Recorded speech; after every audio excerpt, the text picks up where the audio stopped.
Welcome to the Messenger of Truth channel. God bless you and protect your life. Subscribe, follow our work and share the truth with others. Hebrew 11. Now faith is the firm foundation of things hoped for and the proof of things not seen. For by it the ancients obtained witness.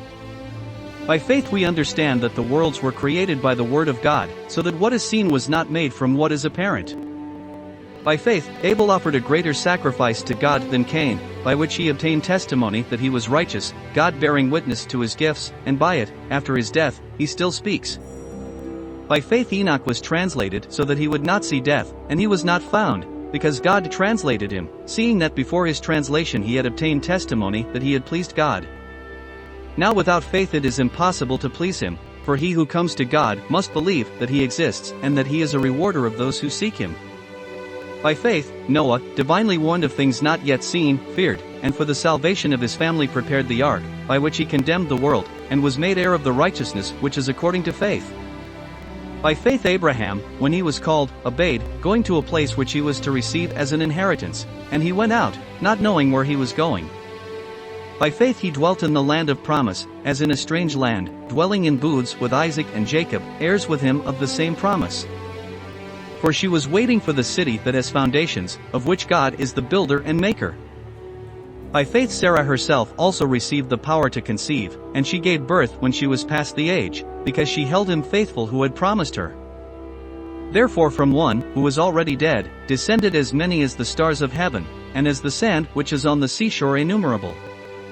All these died in faith, not having received the promises, but seeing them afar off, and believing them, and embracing them, confessed that they were strangers and pilgrims on the earth.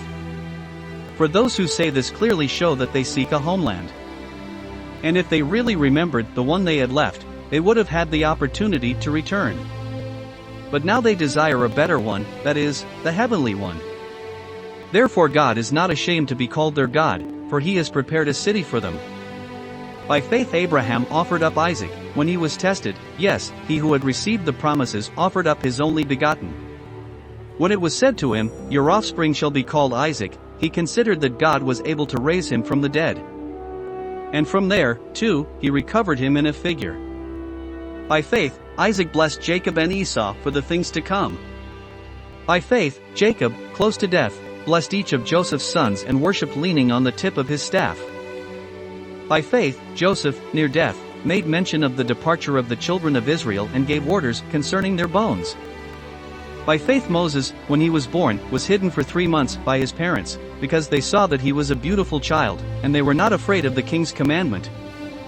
By faith, when Moses was grown up, he refused to be called the son of Pharaoh's daughter, choosing rather to be mistreated with God's people than to enjoy sin for a little while, having the reproach of Christ for greater riches than the treasures of Egypt, because he had the reward in view. By faith he left Egypt, not fearing the king's wrath, for he stood firm, as seeing the invisible. By faith they kept the Passover and the sprinkling of the blood, so that the destroyer of the firstborn would not touch them. By faith they passed through the Red Sea as on dry land, which the Egyptians tried to drown. By faith, the walls of Jericho fell down and were surrounded for 7 days. By faith, Rahab the harlot did not perish with the unbelievers, but welcomed the spies in peace. And what more can I say?